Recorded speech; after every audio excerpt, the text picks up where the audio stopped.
Wacana redenominasi rupiah kembali mengemuka di Indonesia. Sementara rupiah masih menjadi alat pembayaran sehari-hari di Indonesia, banyak pihak menilai nominal rupiah yang penuh dengan angka nol bukan hanya soal estetika, tetapi juga memiliki implikasi praktis dan simbolik.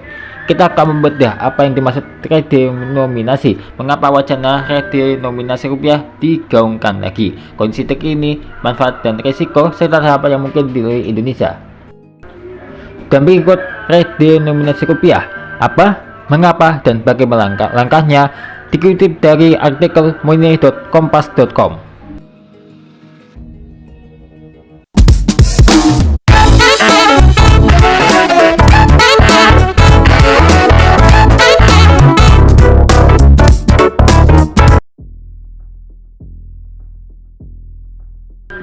Apa itu redenominasi rupiah? Redenominasi rupiah secara umum berarti penyederhanaan nilai nominal uang dengan cara memangkas angka nol pada nominal kurs atau pecahan mata uang suatu negara. Dengan redenominasi, misalnya angka 1000 bisa dikonversi menjadi Rp1 atau diubah skala sesuai keputusan. Di Indonesia, hal ini sudah menjadi wacana lama sejak Bank Indonesia di era Darmin Nasution mengusulkannya pada tahun 2010. Sederhananya, redenominasi bukan soal mengubah nilai real atau daya beli mata uang atau melakukan devaluasi secara langsung, tetapi mengubah skala nominal agar lebih ramah dari sisi kalkulasi, administrasi, psikologis, dan persepsi publik.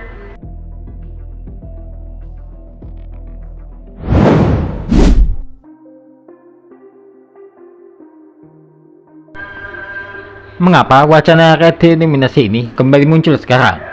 Kementerian Keuangan memasukkan rencana redenominasi rupiah ke dalam rencana strategis atau Renstra 2025-2029. Langkah ini menandai kembalinya wacana redenominasi rupiah alias pemangkasan angka nol pada mata uang nasional setelah lebih dari 1 dekade mengendap.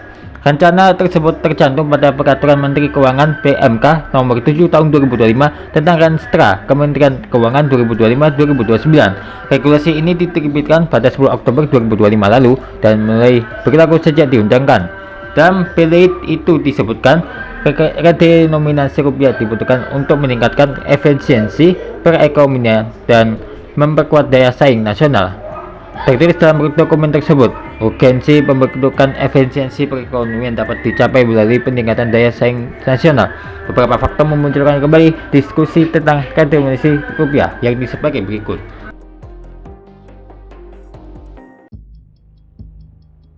Yang pertama, banyak angka nol dan administrasi rumit. Salah satu tujuan redenominasi rupiah adalah untuk membuatnya lebih sederhana. Namun demikian, Chief Ekonomis Permata Bank Joshua Pardede mengatakan redenominasi rupiah hanya memangkas digit angka pada uang, tidak memangkas nilai. Joshua mengatakan redenominasi berbeda dengan pemotongan nilai dan tidak membuat harga barang-barang naik jika prasyaratnya terpenuhi.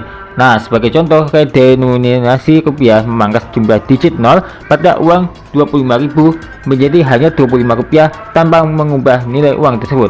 Dan yang kedua, persepsi internasional dan kelas mata uang. Rupiah dinilai belum memiliki daya tawar tinggi di luar negeri karena nominal yang kecil dalam skala global, yaitu banyak angka nol. Dengan redenominasi, ada harapan bahwa rupiah naik kelas dari sisi persepsi. Widya Chandra Trilasita, kandidat doktor administrasi publik Universitas Diponegoro, dalam artikel kolom di kompas.com Senin 10 November 2025 menyatakan, dalam perspektif positif, redenominasi akan membuat negara lebih berwibawa. Gap nilai nominal antara mata uang asli dengan rupiah tidak terlalu jauh, yang mengesankan seolah ekonomi negara kita kuat. Selain mengesankan ekonomi negara yang kuat, juga mengesankan nilai tukar rupiah seolah kuat terhadap valuta asing. Negara menjadi lebih berwibawa, apalagi Indonesia adalah anggota dari 20 negara-negara dengan ekonomi terkuat atau 20 negara-negara dengan produk domestik bruto atau PDB terbesar, yaitu G20. Meskipun hitungan PBD tidaklah terlalu membanggakan dalam konteks kewibawaan negara, PDB dihitung dengan memasukkan output seluruh pelaku ekonomi di dalam negeri, baik yang berasal dari investasi dalam negeri maupun investasi modal asing melalui direct foreign investment. This breakdown justru hitungan pendapat nasional lebih membanggakan karena merefleksikan output pelaku usaha warga negara Indonesia yang berkiprah baik di dalam negeri maupun luar negeri. Yang ketiga, kondisi tukar dan ekonomi makro. Meski bukan penyebab langsung redenominasi, kondisi rupiah memang menjadi perhatian. Adanya tekanan terhadap nilai tukar dan angka nol yang banyak bisa menjadi memicu wacana bahwa sudah saatnya skala nominal diperbaiki. Yang keempat, persiapan UU redenominasi rupiah mulai dilakukan. Pemerintah menyatakan telah menyiapkan rancangan Undang-Undang RUU perubahan harga rupiah atau redenominasi dengan target penyelesaian 2027. Hal ini tercatat dalam Peraturan Menteri Keuangan Nomor 70 Tahun 2025 mengenai rencana strategis Kementerian Keuangan tahun 2025-2029 yang ditetapkan pada 10 Oktober lalu. Direktorat Jenderal Perbedaan atau DJPB Kementerian Keuangan bertindak sebagai penanggung jawab RUU redenominasi. Dalam peraturan tersebut, Kemenko merancang 4 RUU, yaitu RUU tentang pelelangan, RUU tentang pengelolaan kekayaan negara, RUU tentang perubahan harga rupiah redenominasi, dan RUU tentang penilai. RUU tentang perubahan harga rupiah redenominasi merupakan RUU luncuran yang rencananya akan diselesaikan pada tahun 2027, tulis BD tersebut.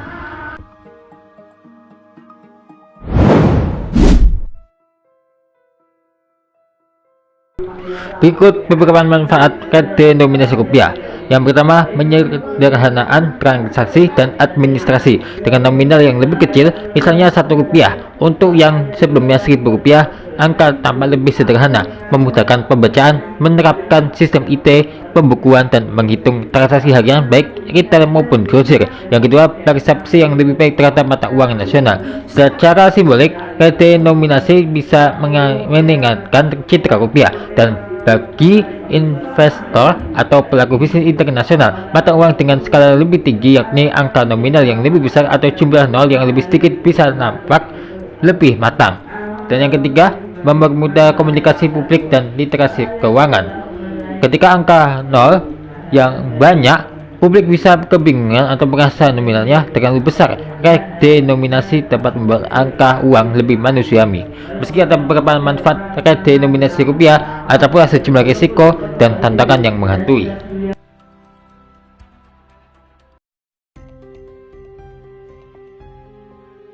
Yang pertama, potensi inflasi akibat pembulatan harga. Ekonom Wijayanto Samirin dari Universitas Paramadina memperingatkan bahwa secara teknis redenominasi tidak berarti inflasi secara otomatis, namun dari perspektif behavioral economics ada kecenderungan redenominasi dapat membuat konsumen mengalami bias di mana barang-barang seolah lebih murah.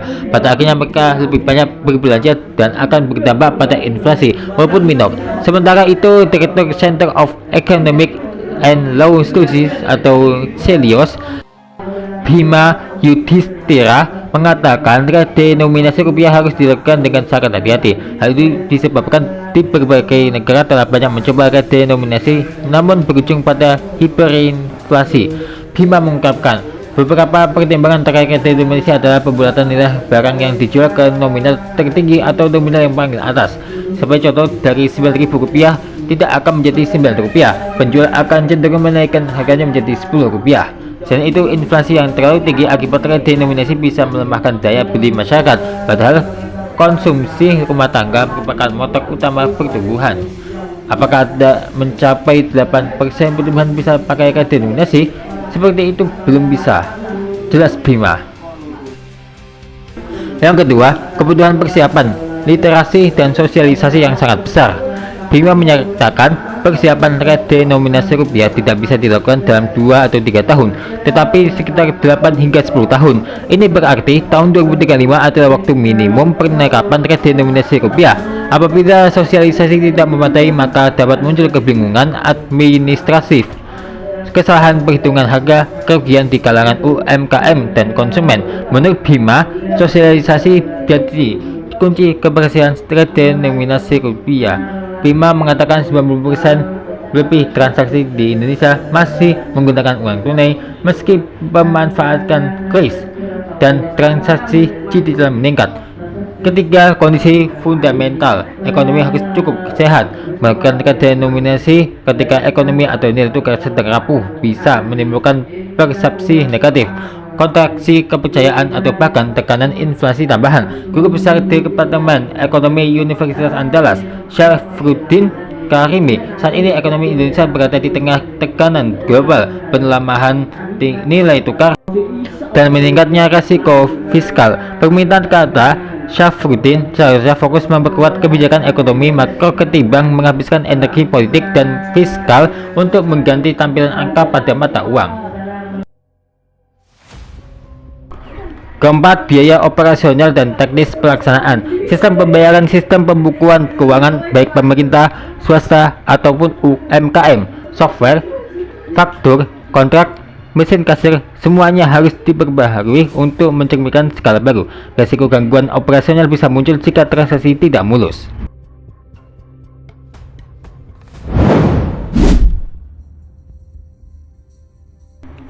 Berdasarkan kerangka wacana dan pengalaman negara lain, berikut tahap-tahap yang mungkin dilalui Indonesia dalam proses redenominasi rupiah. Yang pertama, penetapan regulasi UU atau RUU. Mahkamah Konstitusi atau MK telah menegaskan bahwa redenominasi rupiah hanya dapat dilakukan melalui undang-undang.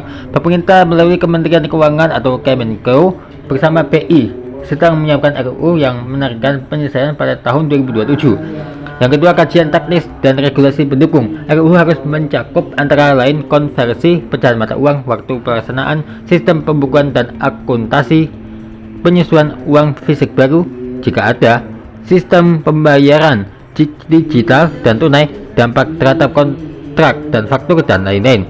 Yang ketiga, sosialisasi publik dan literasi keuangan. Sosialisasi menjadi kunci utama dalam redenominasi rupiah. Menurut Bima, literasi dan persiapan pelaku usaha sangat penting. Pemerintah dan BI harus memastikan masyarakat memahami bahwa skala nominal berubah, tetapi daya beli masyarakat tetap sama. Keempat, persiapan infrastruktur teknis. Sistem pembayaran elektronik, mesin kasir, program akuntansi, faktur tagihan, kontrak jangka panjang, tabungan bank, persen-persen bunga, semuanya perlu disesuaikan. Begitu juga uang fisik atau uang logam jika ada pencetakan ulang. Kelima, pelaksanaan transisi dan monitoring. Pelaksanaan bisa dalam masa transisi di mana pecahan lama dan baru beredar bersamaan atau langsung penggantian. Monitoring terhadap inflasi, sistem pembayaran, respon pasar, persepsi konsumen, gangguan teknis diperlukan. Keenam, evaluasi dan penyelesaian. Setelah pelaksanaan redenominasi rupiah perlu dievaluasi untuk memastikan tidak terjadi inflasi tersembunyi, manipulasi harga, kesalahan sistem, dan dampak sosial yang tidak diinginkan.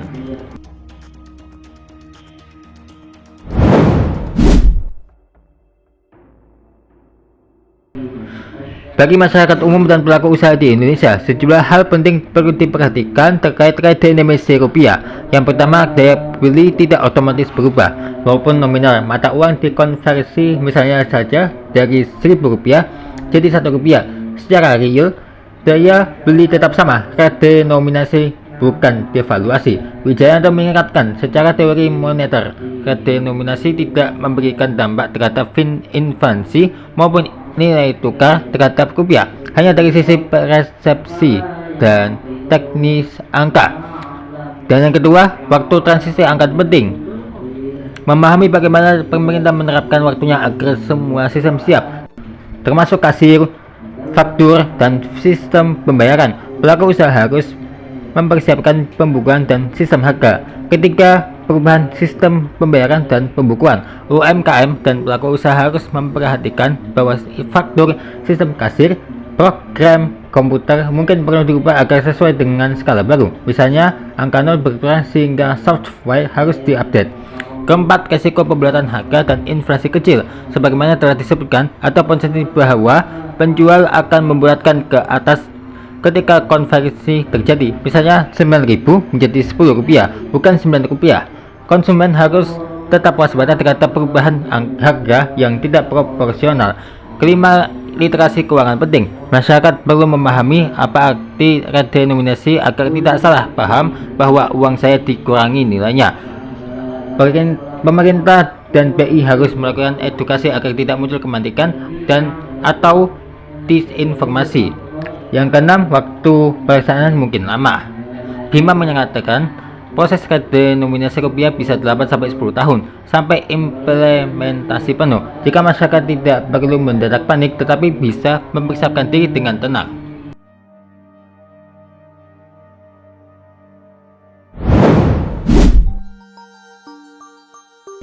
Lantas, apa sih kesimpulannya dari redenominasi rupiah ini? Redenominasi rupiah adalah langkah strategis yang menyangkut banyak aspek yakni teknis, regulasi, psikologis, administrasi, dan ekonomi makro. Meskipun manfaatnya cukup jelas yaitu penyederhanaan nominal, pemberontakan citra mata uang, efisiensi transaksi, namun tantangan dan juga risiko tidak kecil, termasuk potensi inflasi tersembunyi. Kebutuhan sosialisasi intensif, kondisi ekonomi makro yang harus cukup mendukung, serta biaya dan kompleksitas pelaksanaan. Dengan kondisi Indonesia saat ini, yaitu kurs rupiah yang masih berada dalam tekanan dan ekonomi yang menghadapi tantangan pertumbuhan, maka redenominasi sebaiknya dijalankan bukan sebagai langkah panik, tetapi sebagai program terencana jangka menengah hingga panjang. Pemerintah telah menunjukkan sinyal bahwa RUU redenominasi tengah disiapkan. Target selesai 2027 dan regulasi tahap baru diperlukan agar proses sah dan terstruktur. Bagi masyarakat dan pelaku usaha penting untuk mengikuti informasi resmi dari Kemenko dan BI, mempersiapkan diri dari sisi sistem pembayaran dan pembukuan, serta memanfaatkan literasi keuangan agar perubahan ini tidak menimbulkan kerugian atau kebingungan. Ya, itulah fakta-fakta redenominasi rupiah dilansir dari artikel money.kompas.com. Bagaimana menurut kamu?